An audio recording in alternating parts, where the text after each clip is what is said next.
É Hebreus 12, de 4 a 13. Então eu vou ler o texto todo, mas nós não vamos estudar o texto todo, porque nós vamos caminhando devagarinho, né? Então fala assim, Hebreus 12, de 4 a 13. Ora, na vossa luta contra o pecado, ainda não tendes resistido até ao sangue, e estáis esquecidos da exortação que, como a filhos, discorre convosco. Filho meu, não menosprezes a correção que vem do Senhor, nem desmaies quando por ele és reprovado, porque o Senhor corrige a quem ama e açoita todo filho a quem recebe. É para a disciplina que perseverais. Deus vos trata como filhos, pois que filho há que o pai não corrige? Mas se estáis sem correção, de que todos se têm tornado participantes, logo sois bastardos e não filhos. Além disso, tínhamos os nossos pais segundo a carne, que nos corrigiam e os respeitávamos. Não havemos de estar em muito maior submissão ao Pai espiritual, e então viveremos? Pois eles nos corrigiam por pouco tempo, segundo melhor lhes parecia. Deus, porém, nos disciplina para aproveitamento, a fim de sermos participantes da sua santidade. Toda disciplina, com efeito, no momento não parece ser motivo de alegria, mas de tristeza. Ao depois, entretanto, produz fruto pacífico aos que têm sido por ela exercitados, fruto de justiça. Por isso, restabelecei as mãos descaídas e os joelhos trôpegos, e fazei caminhos retos para os pés, para que não se extravie o que é manco, antes seja curado. Então esse é o blocão maior, né, que começamos a estudar, né? É o trecho maior que fala sobre a disciplina, mas é assim, a disciplina aqui, curiosamente, ela está relacionada com a perseguição. O autor de Hebreus enxerga a perseguição promovida pelos incrédulos como disciplina de Deus. Então é uma visão diferente da que nós temos, né? Nós geralmente não fazemos essa associação. Nós entendemos a disciplina como sofrimentos causados por fatores impessoais. Então eu fico doente, o Senhor está me ensinando alguma lição, está me disciplinando. Eu perco meu emprego, eu penso, o Senhor está me disciplinando para me ensinar alguma lição. Eu estou passando por alguma dificuldade na família, o Senhor está, me trazendo problemas para eu amadurecer. Mas quando nós pensamos na perseguição, nós associamos imediatamente com o diabo. E não está errado isso não, a gente vai ver hoje aqui. Mas nós nunca associamos com Deus como a fonte da perseguição. Mas Deus, a fonte da perseguição? É curioso, nesse texto, ele é a fonte da perseguição, porque ele usa a perseguição como disciplina, com objetivos didáticos, além de outros objetivos, dos objetivos didáticos. É interessante observar isso. Nós temos então na Bíblia uma teologia da perseguição. Olha que interessante. Nós temos uma teologia da perseguição que faz com que nós reavaliemos o sofrimento causado por aqueles que nos odeiam pelo simples fato de sermos crentes. Existe uma doutrina ligada a isso, há uma teologia ligada a isso, há um ensino ligado a isso, bíblico, que deve fazer parte do nosso conhecimento. Eu não posso olhar e falar assim, é do diabo, é de Satanás, está amarrado, essas bobagens que eu falo por aí, né? É do diabo também. Nós sabemos até a fala do diabo andando ao redor, procurando alguém para devorar. E esse texto do diabo andando ao redor, procurando alguém para devorar, não é um texto sobre perseguição, não é um texto sobre tentação. A gente fala esse versículo muitas de forma errada, achando que o diabo está por aí tentando tentar as pessoas, fazendo o possível para poder tentar as pessoas, derrubá-las. Mas esse texto de Pedro, que fala que o diabo é como um leão que ruge, andando ao redor, tentando derrubar alguém, esse texto é um texto que fala sobre perseguição. Por isso é comparado à ação de um leão que ruge querendo devorar. Então, há uma conexão da perseguição com Satanás. Mas Satanás é uma causa secundária. A causa primária da perseguição é Deus. Nossa, mas Deus é ruim, né? Não. Ele tem propósitos santos, justos, bons e louváveis com isso. Mas ele é a causa primária. Não é? Isso dá um nozinho na nossa cabeça. Meu Deus, o diabo é Deus? Não. O diabo é o office boy de Deus. Ele é o motoboy de Deus. Sempre se você olhar um motoboy, lembra do diabo. O diabo é fácil, não vai ser difícil. O diabo, tem motoboy aqui não. Mas assim, o diabo é o motoboy de Deus, porque ele faz o que Deus, ele age, ele tem o maior prazer em fazer isso. Mas ele tem ciência, talvez até disso, porque ele conhece a palavra de Deus. Mas ele não resiste ao mal, a fazer o mal, mesmo sabendo que Deus é quem controla tudo, quem está agindo como a fonte de todas as coisas. Mesmo assim, ele tem prazer. O diabo sabia que matar Jesus ia ser um tiro no pé? Sim ou não? Sim. Sabia. Desde quando ele sabia? Desde Adão e Eva. Deus falou, ó, o filho da mulher vai esmagar sua cabeça. Na hora que você mordeu o calcanhar dele, ele vai esmagar sua cabeça. Se sou eu falei, eu não vou morder nunca. Eu sou bobo, eu já estou avisado. Você acha que eu vou morder o calcanhar dele, sabendo que eu vou ser destruído? Ele não resistiu à maldade. Ele não resistiu nossa, gente, para ele matar o Filho de Deus foi algo que ele falou, não, eu sei que é um tiro no pé, mas esse tiro eu levo. Esse tiro eu levo. Porque matar o Filho de Deus, eu não posso perder essa chance nunca. Mas você vai se destruir. É o crack de Satã. Eu sei que eu vou me destruir fumando esse cachimbo, mas eu vou fumar. Não dá. É muito forte para mim. Então, é algo insano, não é? Não é algo insano? O pecado faz sentido? Uma estupidez sem tamanho.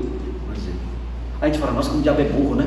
Aí você pensa assim, ele é burro, mas a gente não faz igual às vezes. A gente comete um pecado sabendo que vai se lascar legal. E faz. Bíblia avisando, a gente vai lá e faz. A gente não é muito diferente não, né? A gente é um motoboyzinho. Bom, nós dividimos o texto aqui, a gente vai falar mais aí, né? Mas nós dividimos o texto em 4 partes que eu falei para vocês. Cada parte é um enunciado que nós vamos estudar. O primeiro é assim, o primeiro destaque. A perseguição, no caso dos hebreus, não havia chegado ao seu apogeu. O que é apogeu?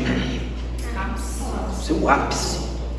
Então a perseguição não havia chegado ao seu apogeu, no caso dos leitores. Onde está isso? Versículo 4. Está vendo lá? Na vossa luta contra o pecado ainda não tem resistido até o sangue. Então, o que significa isso? Sangue aqui é morte violenta. Eles não tinham passado pela morte violenta na luta contra o pecado. O que é o pecado aqui? O pecado é o ataque dos maus tentando fazer com que eu abandone a fé. Isso é o pecado aqui. Então, os maus querem que eu abandone a fé. Então eles fazem de tudo, me perseguem, me ridicularizam, me atacam, e eu estou numa luta contra isso. Aliás, aqui a linguagem é de uma luta de boxe. Uma luta de boxe. E eu tenho que resistir nessa luta, eu não posso jogar toalha. Ele fala, vocês nessa luta, vocês ainda não chegaram ao ponto de derramar sangue. Nenhum de vocês passou pelo martírio nessa luta. Não chegou a esse ponto ainda. Então perseverem, porque tem muitos rounds pela frente, e vocês estão cansados, e eu sei, levaram muito soco, mas ainda não estão sangrando. Então, vá em frente. Então, é um encorajamento, versículo 4. Okay? E nós já estudamos isso aí. Nós aprendemos no capítulo 10 o que eles tinham enfrentado, como tinha sido a luta.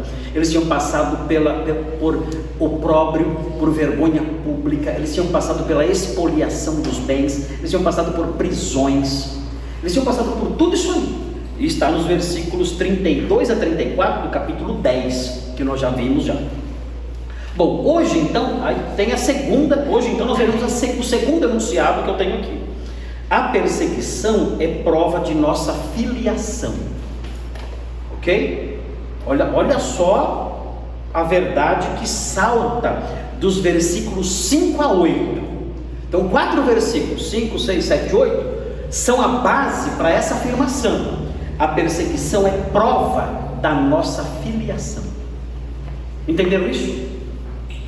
O fato de eu ser perseguido, claro, não é qualquer perseguição, perseguição pela fé. O fato de eu ser perseguido é uma prova de que eu sou filho de Deus. Se eu fosse filho de Satanás, o mundo ia me perseguir? Não, nossa, ia ser só alegria. Mas o fato de eu ser perseguido é uma prova da minha filiação. Então esse é o segundo enunciado que nós extraímos desse texto, está nos versículos 5, 6, 7 e 8. É desses versículos que eu tirei esse enunciado, essa proposição. Terceira, a perseguição tem um propósito didático. Isso está nos versículos 9, 10 e 11. A perseguição tem um propósito didático. O que é o propósito didático? O que é isso? Propósito de ensinar. Isso aí aparece um pouquinho já no item anterior, mas nos versículos 9, 10 e 11 é mais claro isso. A perseguição tem um propósito didático. Agora, note bem, apanhar ajuda a aprender? Sim ou não? Sofrer ajuda a aprender? Sim, né? Tanto que antigamente os professores eram muito rigorosos e davam castigo. Tinha castigo antigamente. Tinha aluno que falava de castigo para aprender. Se não fizesse a lição de casa, tinha castigo. Antigamente, tinha palmatória. Eu não cheguei a apanhar de palmatória, mas eu cheguei no tempo em que ficava ajoelhado lá na frente. Eu fiquei ajoelhado lá, nossa, que vacina. Ou então. Mas só ficava ajoelhado e tinha aprontado, então. Mas fazer o quê? Moleque, né? Aprendia. Ainda colocava um rolo de durex aqui assim, para ficar angindo. Rolo de durex aqui, do auréola, né? Uma auréola. Não? Aqui, a durex é nova ainda. Eu colocava um rolinho de durex aqui para a auréola, né? Ajoelhar e ficava assim, do lado da professora. E ela dando aula no céu. Aí você vai pro lado dos amiguinhos tudo assim. Eu já vi no milho. Agora sim. No milho eu já vi. Milho eu não colocava, não cheguei a pegar não. Mas o professor jogava até apagador, tamanho no sapato. Isso era, voava tranquilamente. Pegava, às vezes pegava até pela orelha assim, né? Nossa, era terrível. Mas passava dos limites, né? A gente tinha medo do professor, porque o professor ele tinha autoridade para impingir castigos. Havia professores que eram cruéis, que faziam coisas que não se fazem, mas os outros professores eles impingiam castigos assim que eram normais, que eram castigos dentro da normalidade, né? E eram bons porque nós obedecíamos, aprendíamos, fazíamos então a lição. Os pais eram chamados na escola, isso era parte também da disciplina. A gente ficava desesperado. Ela chamou meu pai na escola, meu Deus, meu pai foi chamado na escola, meu Deus, socorro. Ir para a diretoria, meu Deus, ir para a diretoria era pior, era o cúmulo, o ápice da desgraça de um aluno, era ir para a diretoria. Meu Deus, eu fui mandado uma vez, mas eu fugi. Eu consegui fugir. Eu no caminho assim me embrenhei pelos outros alunos assim, me escondi. Cadê o moleque que estava indo para a diretoria? Eu consegui me esconder. Sério, olha, eu tinha pavor. Então, assim, o ensino, ele é auxiliado por uma dose de incômodo e de desconforto. O ensino é auxiliado por isso. O próprio Deus faz isso, conforme nós vemos aqui. Ele traz sofrimento com o objetivo de ensinar. É o sofrimento do amor, né? É o sofrimento do amor. Engraçado isso, né? Mas é isso aí. Ok. Então a perseguição tem um propósito didático, versículos 9, 10 e 11. E por último, versículos 12 e 13, é o último enunciado. A perseguição abre oportunidades de apoio aos fracos. Aí isso que é legal. Você não só aprende, você tem a oportunidade de apoiar quem está tropeçando, quem não está aguentando mais. Existem aqueles irmãos que no meio da perseguição eles começam a fraquejar, não estão mais suportando a luta, está pesado demais, é muita humilhação, muito sofrimento. Então isso abre oportunidade, versículos 12 e 13, abre oportunidade para que nós ajudemos aqueles que estão tropeçando, que não estão mais conseguindo seguir em frente, que não conseguem mais lutar, não conseguem mais levantar os braços. Ainda usando a linguagem da luta de boxe, a pessoa não consegue mais levantar os braços, ela já não aguenta mais, está muito cansado, os joelhos trôpegos, né? Olha lá, as mãos descaídas, assim, não aguenta mais levantar, os joelhos trôpegos, ele não consegue mais ficar de pé. Então os mais fortes vão lá e o sustentam. Calma, fique firme, eu ajudo a segurar a sua mão, eu ajudo a manter você de pé. Isso é muito lindo aqui nesse texto, essa oportunidade que a perseguição traz dos irmãos se apoiarem mutuamente na hora da dor, na hora da luta. Então agora aquela história, né? Esse grau de perseguição aqui, eu acho que nenhum de nós nunca passou. Eu acho que acho que nós somos uma geração bem privilegiada, a nossa, no Brasil, por enquanto.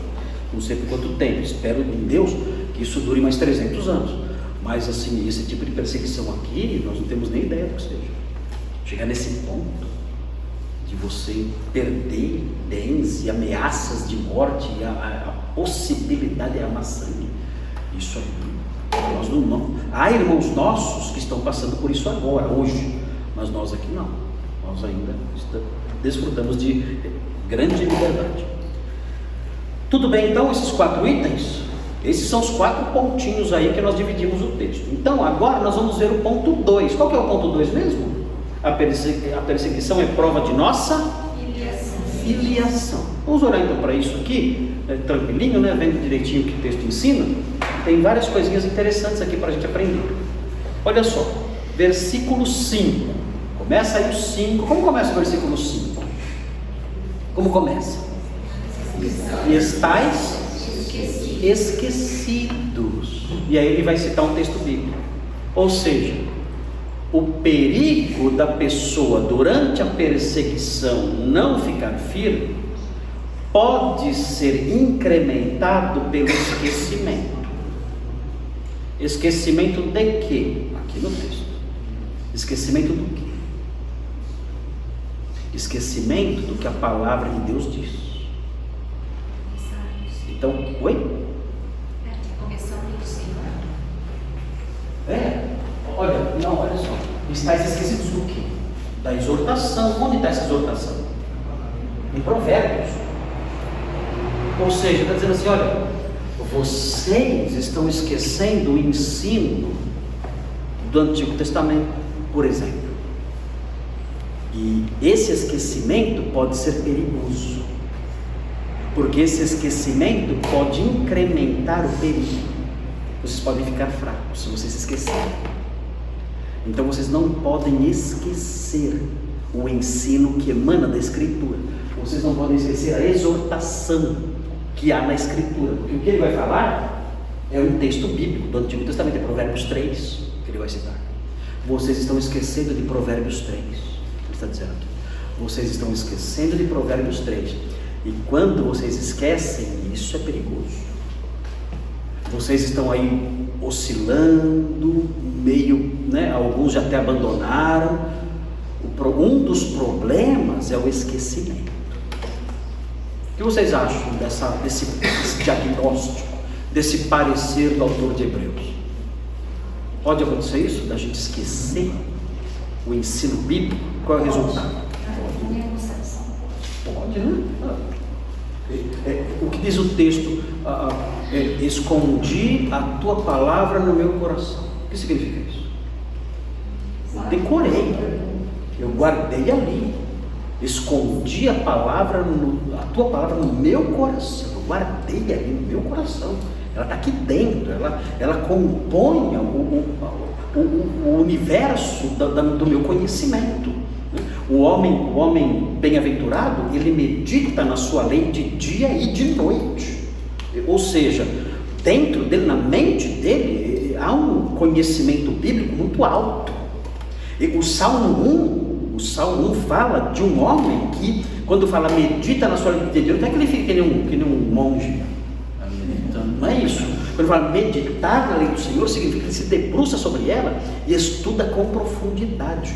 Esse é o sentido de meditar. Não é você esvaziar a cabeça e ficar pensando no Salmo 23, não é isso. Meditar é um mergulho intelectual. Ele estuda, ele não faz uma leitura rasa ou rápida, ele estuda a palavra de Deus profundamente, de dia e de noite. Ele tem ela na sua cabeça. Ele é um doutor, ele é um autodidata da Bíblia, ele conhece profundamente. O salmo que eu mencionei, escondi a tua palavra no meu coração, qual é o resultado disso? Para não pecar contra ti. Simples. A sua palavra está aqui dentro de mim, na minha memória. Então isso é um escudo para mim, me protege, porque tendo a sua palavra no meu coração, eu sou protegido do pecado, entre eles a apostasia. De que maneira poderá guardar o jovem puro o seu caminho? De que maneira? Observando segundo a sua palavra. Então, o que nós aprendemos aqui é que uma vacina, né, usando a linguagem médica de novo, você que é médico, a gente fala tanto de vacina, mas assim, um tratamento preventivo contra a apostasia envolve conhecer a Bíblia, mas conhecer de tal modo que você absorveu o texto, você absorveu, e ele entrou em você, e você pensa, você não consegue ver o mundo de outro jeito, porque a sua cabeça está mergulhada naquilo. Então tudo que você vê é a partir daquilo, você se lembra. Irmãos, isso é muito importante, porque isso realmente protege. Então você está lá na sua casa, a esposa está lá em casa, né, lavando ali as coisas, cuidando da casa, como é comum. Aí chega o marido com o pé todo sujo, vai entrando. Ela fala, é agora que a panela vai voar. Ela lembra, vós mulheres, lembrem-se de se trajar com o espírito manso e tranquilo. É a panela desce. Por que a panela não voou? Escondi a tua palavra no meu coração. Na hora que a panela ia voar, querido, você poderia tirar o sapato? Eu sei que está tão bonito desse jeito. Muda ou não muda? Muda. Qualquer relação do marido com a esposa com o marido, filho com o pai com o filho. Se tem o texto bíblico na sua cabeça, na hora. Eu, quando era mais jovem, eu era muito impaciente com a molecada. Eu ficava assim. E aqui na igreja não tinha criança. Não tinha criança aqui na igreja. E era ruim, porque era triste, né? Não tinha criança. Aí comecei a morar. Senhor, manda a criança para a igreja. Para quê? Eu falei, Senhor, já deu, mano. Olha, invadiram a igreja, virou uma creche isso aqui. Mas era um caos, e aquela correria, e eu falei, eu vou meter o pé nesse moleque. Quando eu ia chutar o moleque, eu falei assim, quem fizer um moleque desse tropeçar, eu falei, eu sei que não é literal, mas valia para mim. É melhor jogar no rio com a pedra no pescoço. Eu parava na hora. Esse versículo salvou tanta criança aqui na igreja, eu tenho ideia. Eu ia chutar, parava, não vou chutar, não ia colocar o pé para tropeçar, porque eu não posso fazer isso. Eu tenho que proteger essa criancinha. Tem que proteger. Estou exagerando, estou brincando com vocês, mas um pouco, porque a vontade vinha. Mas enfim, esses versículos e outros nos protegem de procedimentos maus.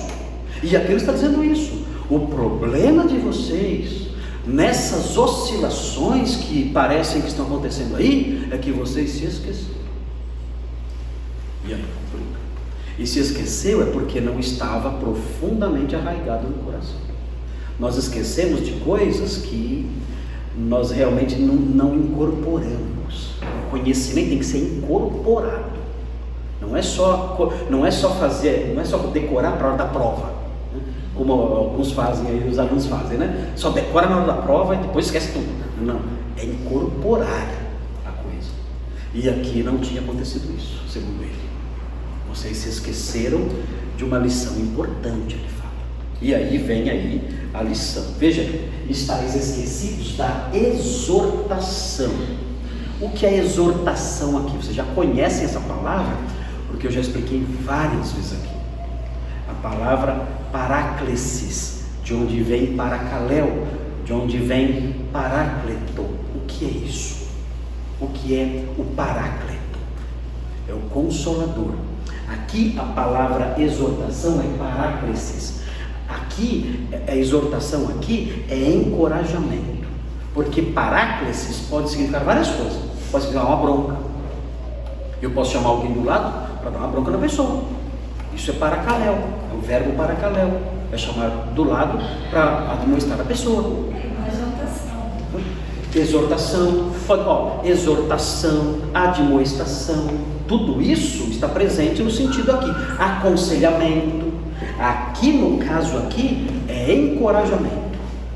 Encorajamento. Então, olha, está dizendo o seguinte, olha, vocês esqueceram, vocês estão esquecidos do encorajamento. Do encorajamento que, como a filhos, é dito para vocês. Quando fala discorre, é falar. Existe oi? Expressar de forma verbal. Aqui no caso é falar. Aqui, discorrer aqui é falar. Ainda que a palavra de ânimo. Ótimo, palavra de ânimo, paracaléu, é a palavra de ânimo. Aqui nesse caso, é porque assim, como paracaléu, o verbo paracaléu tem uma gama de significados, pode significar demonstração, uma bronca, pode significar exortação, pode significar consolo, pode significar encorajamento, como significa tudo isso? É o contexto que vai definir qual é o melhor palavra, o melhor significado. E o melhor significado aqui então é palavra de ânimo. Uma palavra de encorajamento. Então o que vem é que eles tinham esquecido, era uma coisa que era extremamente importante para eles. Eles estavam desanimados. Por quê? Muito simples, tinham esquecido. Não estavam indo na igreja. O texto fala no capítulo 10 que não deixemos de congregar-nos como é costume de alguns. Eles estavam deixando de ir na igreja. Aí eu lembro. Eles estavam esquecendo. E a coisa foi enfraquecendo. E o resultado é que estavam sob essa ameaça aí. Olha aí, o texto diz: da exortação que, como a filhos, discorre convosco, ou seja, diz para vocês. Agora note bem, veja nesse versículo que começa aqui a ideia da filiação. Como é que a palavra de Deus nos exorta? Como se nós fôssemos o quê? Aqui então começa o tema da filiação. E aí é legal, porque nós nos sentimos muito bem com essa figura. Eu não sei vocês, né? Mas essa figura da filiação nos traz muito conforto. Nos traz muito conforto. Por quê? Eu não sei, assim, no meu caso em particular, aqui os meus sentimentos aqui não são coisas que eu vou dizer agora, que não são coisas que saíram da Bíblia, são os meus sentimentos. Eu me julgo um homem terrível. Eu me julgo assim. Eu me julgo um homem com muitos defeitos. E eu não estou falando isso aqui para vocês porque eu quero parecer bonzinho e humilde. Não é isso não. Não é fácil. Eu tenho uma análise sobre mim muito ruim. Eu olho e falo, meu Deus, eu sou o pior pastor da terra, eu sou o pior crente do mundo. Eu tenho uma visão muito assim de mim. E aí chega Deus e fala assim: filho, Meu Deus. Eu me sinto inadequado. Eu me sinto inadequado em face dessa figura da filiação. Filho. Um pecador banal. Um homem como ele. Um homem como ele. Meu Deus. Pastor, você não acha que todo crente devia se sentir assim em relação a essa filiação? Acho que talvez sim, né? Não sei. O que vocês acham? É graça, é tudo graça. Graça. Ninguém merece. Assim, então estamos juntos. Oi? Estamos juntos. Você também é ruim? Sou. Igual eu? Okay, então somos do mesmo material. Mas assim, isso. Mesmo barro, né, Alão? Mesmo barro. Falei Elão, né? Alão. Mesmo barro. Assim, eu acho muito interessante uma história que eu aprendi estudando assim, Idade Média, das grandes personagens da história da igreja, que eu estudo há muitos anos. Então tem uma história de Francisco de Assis, que ele certa vez ele disse que ele era o pior pecador da terra, da história da humanidade. Então, eu já falei essa história para vocês aqui em outra ocasião, eu acho que já contei para vocês isso, mas alguns não estavam, então eu vou contar de novo. Mas ele disse: sou o pior pecador da história da humanidade. E os discípulos dele, né, os outros monges ali que o seguiam nas suas pregações, ele era um pregador itinerante. Eles disseram: Francisco, você é um pecador, claro, mas poxa, pior pecador da terra, pega leve, né? Não é assim. Nós conhecemos assassinos, nós conhecemos ladrões contumazes, nós conhecemos deputados federais, nós conhecemos o pior tipo de gente da terra. Nós conhecemos pessoas que são criminosos, e você não faz nada disso. Aí ele respondeu de um jeito, aquilo marcou na minha cabeça, aquilo marcou de um jeito. Ele falou assim: olha, sabe esse assassino aí? Você, se ele tivesse recebido toda a graça que eu recebi, toda a graça e conhecimento que eu recebi, ele seria 100 vezes melhor do que eu. Ele falou isso. Meu Deus, quando eu li essa frase, eu falei: meu Deus, eu fui criado no Evangelho.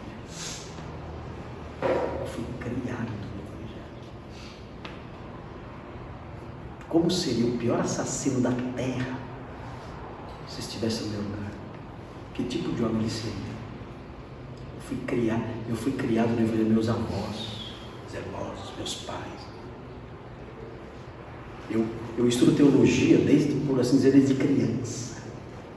Entrei no seminário, era jovenzinho, entrei no seminário. Que eu estudo teologia de maneira formal já faz 40 anos.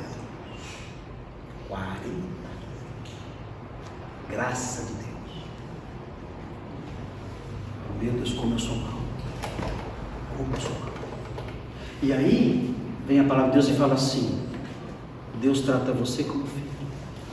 Então, na minha realidade, como a Alão fala aqui na dele também, isso é um alento muito grande. E acho que realmente a Alão tem razão. Acho que deveria ser um alento para todo mundo. O Senhor, na sua graça, apesar da nossa obtusidade, da nossa fraqueza, das nossas falhas, o Senhor nos trata como filhos. É muito lindo isso. Então, esse tema da filiação é maravilhoso, consolador. É uma verdade consolatória. É consolador ou consolatória? Consolador? Mas tem consolatória também, não tem? Tem consolatória. Não tem? Pode procurar na internet. Pode ser um novo termo meu, mas acho que tem consolatório. Mas veja aí, filho meu, aí vem ele fala assim, ó, que como a filhos discorre convosco, ele vai falar. Então note, se você olhar Hebreus 2:10, Ronaldo, veja aí Hebreus 2:10. Hebreus 2:10. Olha só que legal aqui, ele já falou alguma coisinha sobre a filiação. Aqui agora ele vai desenvolver mais, mas ele já falou um pouquinho sobre a filiação. Os dois verbos, olha aqui.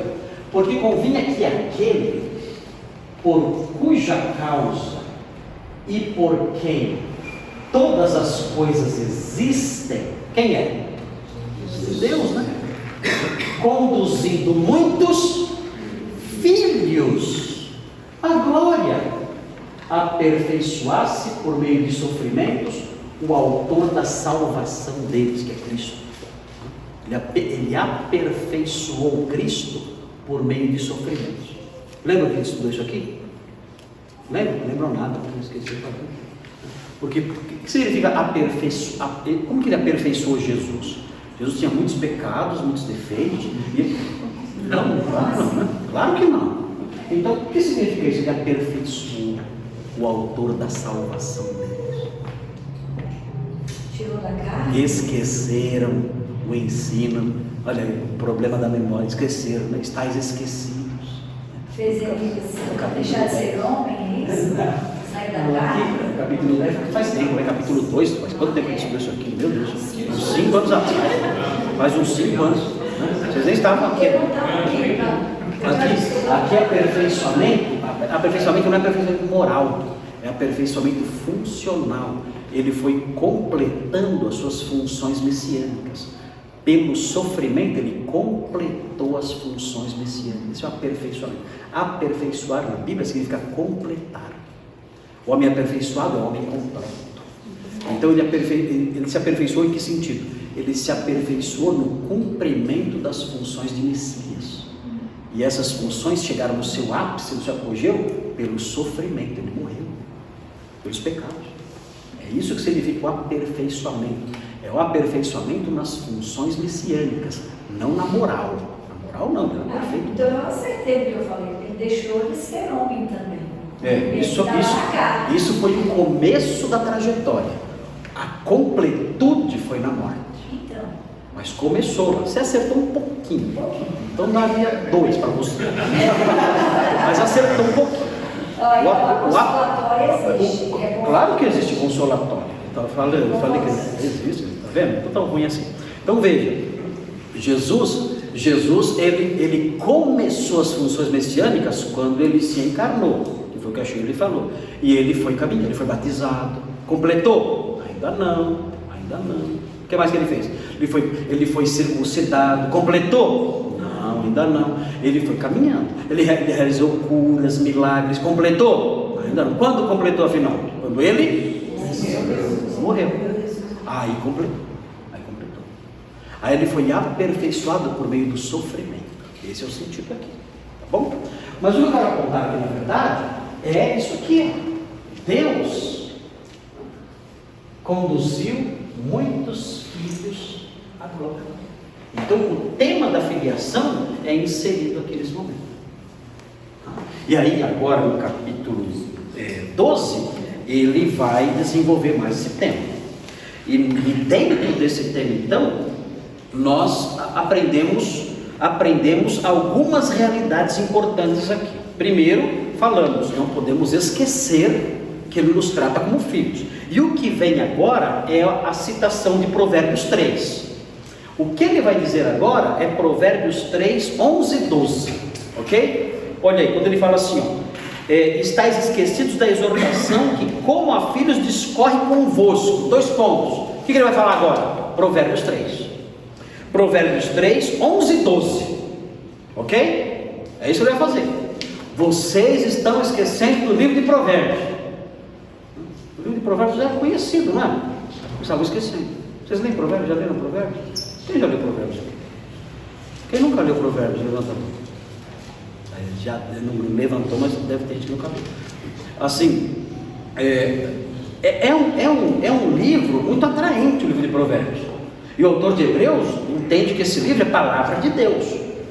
E Deus nos fala como filhos através desse livro, inclusive, especificamente falando aqui do livro de Provérbios. E olha o que esse livro fala: filho meu, não menosprezes. O que é menosprezar? O que é desprezar? Fazer pouco caso, né? Desprezar é fazer pouco, né? é apequenar alguém, né? É você fazer pouco caso, você apequenar, você tratar como pouca coisa.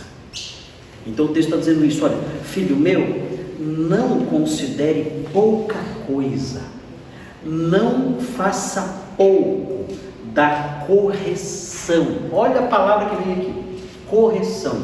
Essa palavra correção, ela tem um lequezinho de significado. É a palavra paideia. De onde? Essa palavrinha, paideia, no grego, serve de base para que palavras em português? Pedagogo, o que mais? Pedagogia. Oi? Pediatria. É assim, o substantivo paidia é criança. Paideia é a ideia de educação, talvez esteja até ligado com criança.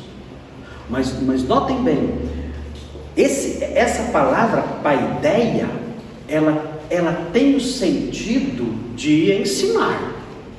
Só que é assim, no contexto judaico, paideia tem o sentido de ensinar, mas trazendo algum tipo de punição, desconforto.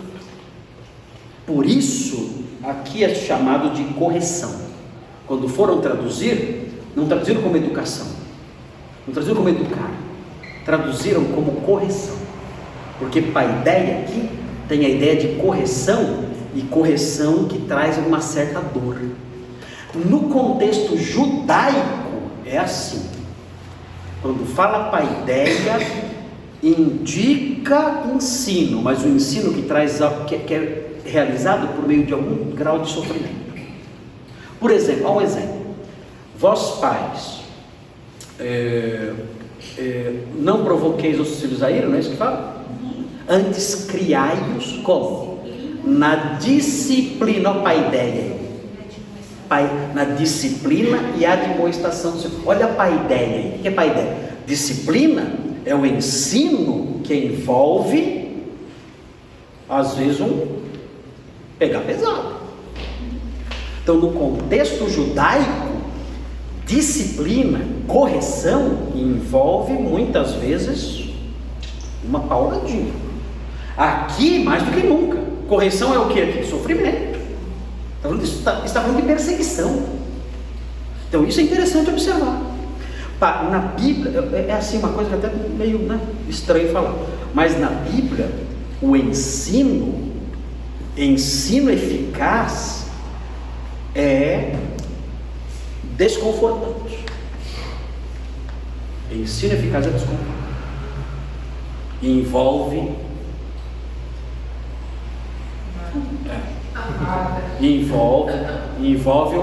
uma firmeza aí. Ele vai ficar fazendo assim, lindinho isso aí. Não funciona.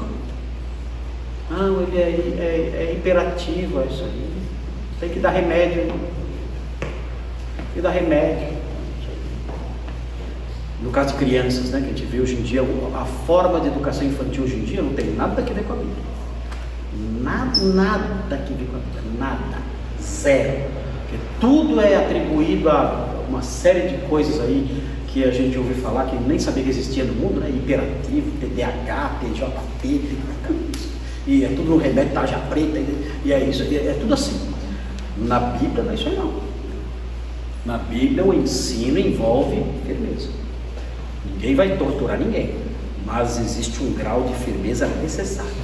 Senão, o livro de Provérbios fala, né, da palavra? Fala. Ele está falando que não pode chegar ao ponto de matá-lo. Não vai matar. Mas Pode fazer. vai doer. Vai doer. E aqui é a mesma coisa. É pensar o seguinte: no contexto judaico, que é o contexto bíblico, quando fala sobre disciplina e correção, tem embutido no sentido dessa palavra uma dose de dor. A disciplina, o ensino, ele, para ser eficaz, ele exige eventualmente uma parcela de dor. Então, estou ensinando alguém, a pessoa não está aprendendo, é necessário que o professor tenha algum grau de autoridade para impingir algum tipo de castigo, para que a pessoa se esforce e aprenda. E isso vale para a criança também, não tem outro jeito. É muito triste que o conceito de educação no Brasil atualmente é totalmente distante disso, largado. Aí, meu Deus, o que acontece? Você vê crianças que não tem como conviver, não tem condições, é assustador. Mas é necessário aprender isso aí. Então, vejam, envolve isso. Então o autor de Hebreus olha para o sofrimento dos seus leitores e ele fala: isso aí é correção. Deus trata vocês como filhos, vocês estão sendo corrigidos por Ele e disciplinados por Ele. Então é nesse ponto que entra a ideia que eu falei no começo, de que a fonte da perseguição não é só o diabo. De acordo com esse texto, quem é a fonte primária da perseguição? Deus. Quer ver? Olha só o texto que vem agora. Vou mostrar para vocês um texto aqui. 1 de Pedro 4. Coloca lá, Ronaldo. 1 de Pedro 4, 12. E eu vou mostrar para vocês. Vocês vão olhar o texto e vocês vão tentar achar no texto quais são as evidências de que a perseguição tem como fonte o próprio Deus. Ok? 4:12. Olha aqui. Olha aqui. Amados, é Pedro escrevendo aqui. Ele escreve antes de Hebreus. Ele escreveu 4 anos antes do autor de Hebreus. Então ele nunca tinha lido a carta aos Hebreus. Pedro está escrevendo isso aqui 4 anos antes da carta ser composta. Olha o que ele fala: amados, não estranheis o fogo ardente. O que é isso? O fogo ardente que surge no meio de vós, destinado a provar-vos, como se alguma coisa extraordinária vos estivesse acontecendo. Que fogo ardente é isso? É só ler o versículo 13. Olha aqui. Pelo contrário, alegrai-vos na medida em que sois participantes dos sofrimentos de Cristo. O que é então o fogo ardente que surge no meio de vós, destinado a provar-vos? Os sofrimentos de Cristo que eu estou participando. Então, eu não posso estranhar isso. Isso não é algo extraordinário, fora do comum, não. É parte da experiência cristã. Ok? Ok. Veja a sequência. 14. Se pelo nome de Cristo sois injuriados, bem-aventurados sois, porque sobre vós repousa o Espírito da glória e de Deus. Olha aqui o fogo ardente de novo. Sois injuriados. Esse é o fogo ardente do Espírito. Continua. Não sofra, porém, nenhum de vós como assassino, ou ladrão, ou malfeitor, ou como quem se intromete nos negócios de outros. Aí, se fizer isso, merece sofrer. Mas se sofrer como cristão, não se envergonhe disso. Antes glorifique a Deus com esse nome. É uma teologia interessante, a teologia da perseguição aqui. Agora veja o que vem, olha só. Porque a ocasião de começar o juízo pela casa de Deus é chegada. Olha só o que está falando aqui. Está dizendo assim: olha, vocês estão sofrendo, sabe por quê? Porque Deus já começou a trazer juízo sobre o mundo. E Ele começa a trazer o juízo para a casa dele primeiro. Deus pune o mal, mas Ele começa primeiro onde? Na casa dele. Uau! Ah, é? Senhor, puna o mal. Tá bom, vou começar. Vou começar. E ele começa onde? Na casa dele. Está claro que. Está claro. Porque a ocasião de começar o juízo pela casa vai chegar. Ora, se primeiro vem por nós, qual será o fim daqueles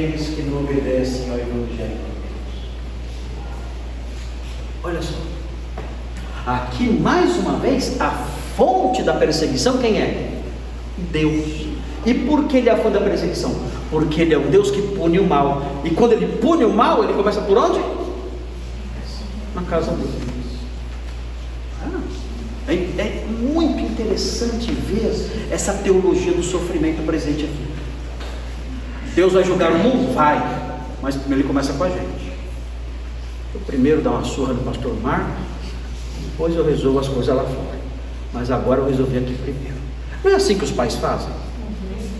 A gente não faz assim? Os pais de família não fazem assim? Não, eu vou resolver o problema lá, mas primeiro aqui em casa. Primeiro aqui. Vou resolver aqui, depois eu vou ver lá fora o que deu lá. Mas é aqui primeiro. Deus faz assim. Então, o que nós aprendemos a partir daí é que Deus é a fonte primária do sofrimento imposto pelos incrédulos aos cristãos. Agora veja o capítulo 5. Ronaldo, coloca os 5, 8 e 9. 5, 8 e 9. Bem pertinho. É na mesma folha praticamente. Olha o que ele fala: sede sóbrios e vigilantes. O diabo, o vosso adversário, anda em derredor como um leão que ruge, procurando alguém para devorar. Resistide firmes na fé, certos de que sofrimentos iguais aos vossos estão se cumprindo na vossa irmandade espalhada pelo mundo. Quem causa o sofrimento aqui? Quem? Aqui. Aqui é o diabo. Então, qual versículo que Pedro escreveu está certo? É o diabo que é o sofrimento? É o diabo. Ele é um leão querendo devorar. E ele trabalha no mundo inteiro. Olha aqui, sofrimentos iguais aos vossos estão se cumprindo na vossa irmandade espalhada pelo mundo. O mundo inteiro está sofrendo. O diabo causando danos terríveis. Então ele é a fonte. Mas, ao mesmo tempo, eu creio, e temos que crer, que Deus é a fonte do sofrimento também. Ele é a fonte primária e o diabo a fonte secundária. E o perseguidor humano, a fonte terciária. Então, como é que fica isso? Deus é a fonte primária, o diabo é o motoboy, e os seres humanos são o quê? Nem sei mais. São amostras. São amostras mesmo. O diabo é o motoboy, e os seres humanos que perseguem são a moto. É o veículo que ele usa para causar o mal. Então, sempre que você encontrar um motoboy, você fala: sabia que você é a ilustração do diabo? Que... Não pode falar isso, coitado. É uma forma de evangelizar ele, né? Então é interessante na Bíblia ver esses conflitos, né? Não é conflitante isso? Peraí, mas o diabo está fazendo isso? Ele está falando agora que é Deus quem está fazendo isso? Na Bíblia, os autores bíblicos fazem essas coisas sem a menor preocupação.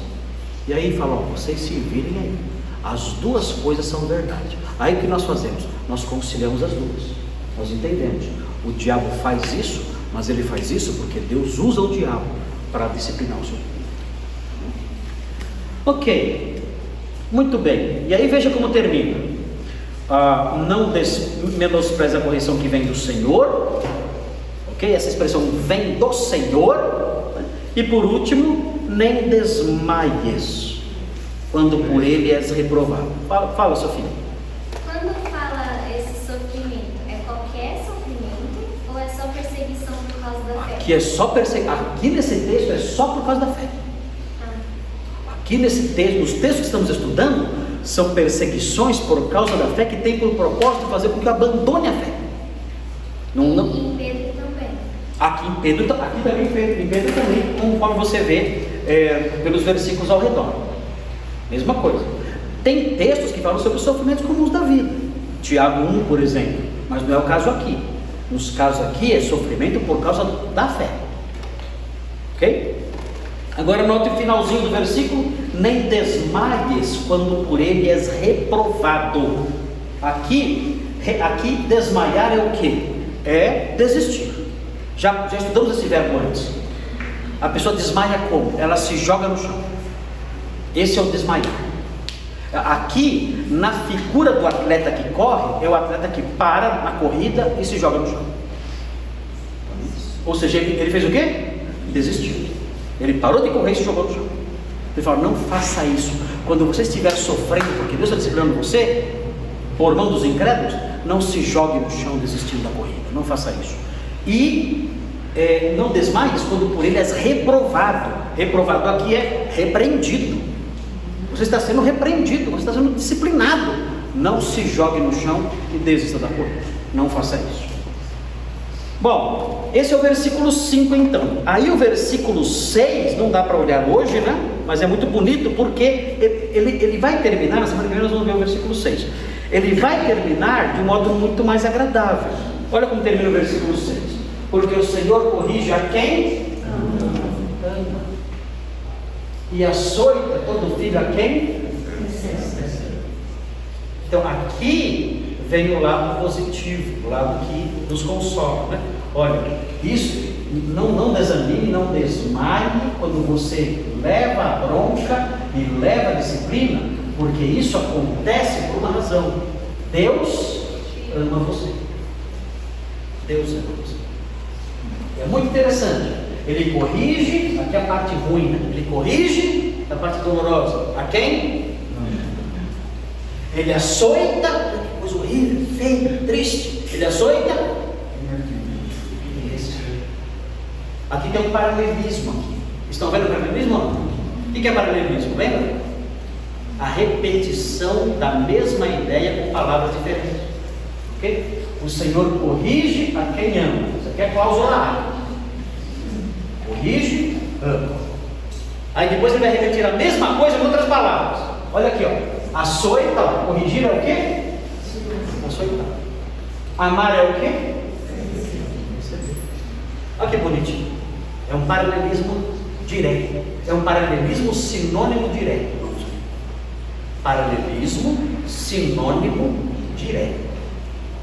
Porque a correlação é direta, é sinônimo. Corrige, açoita. Ama, recebe. O que é corrigir? É açoitar. O que é açoitar? É corrigir. O que é amar? É receber. O que é receber? É amar. Então, uma frase define a outra. Eu estou dizendo aqui, ó, Deus bate em você. E depois ele faz o quê? É o que eu fazia com as minhas filhas. Mas era assim, minhas filhas. Eu entrava no falava, vai para o quarto. Me espere. Não, pai.